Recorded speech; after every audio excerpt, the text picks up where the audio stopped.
Subscribe کریں ہمارے channel کو اور بیل آئیکن کو کلک کریں تاکہ ہماری ہر نئی آنے والی ویڈیو آپ تک بآسانی پہنچ سکے۔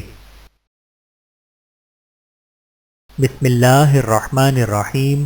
السلام علیکم ورحمۃ اللہ وبرکاتہ۔ قربانی کے جانور کو کئی مرتبہ نہ ماریں۔ نبی اکرم صلی اللہ علیہ وآلہ وسلم کا گزر ایک ایسے شخص کے پاس سے ہوا جو بکری ذبح کرنے کے لیے اسے لٹا کر اس کی گردن پہ پاؤں رکھے چھری تیز کر رہا تھا اور بکری یہ سارا منظر دیکھ رہی تھی۔ نبی کریم صلی اللہ علیہ وآلہ وسلم نے ناراضگی کا اظہار فرماتے ہوئے اس شخص سے ارشاد فرمایا، تم اس بکری کو کئی مرتبہ مارنا چاہتے ہو، اسے لٹانے سے پہلے تم نے چھری کیوں تیز نہ کر لی؟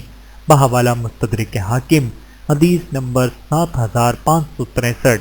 اللہ تعالی ہم سب کو احادیث مبارکہ پر عمل کرنے کی توفیق عطا فرمائے، آمین ثم آمین۔ ویڈیو دیکھنے کا بہت شکریہ۔ مزید ویڈیوز دیکھنے کے لیے ہمارے چینل کو سبسکرائب کریں۔ اگر ویڈیو پسند آئے تو لائک کریں۔ اچھی بات کو دوسروں تک پہنچانا صدقہ جاریہ ہے۔ جزاکم اللہ خیرا کثیرا۔ اپنا اور اپنے پیاروں کا بہت زیادہ خیال رکھیے گا اور مجھے دعاؤں میں یاد رکھیے گا۔ Take care. اللہ حافظ۔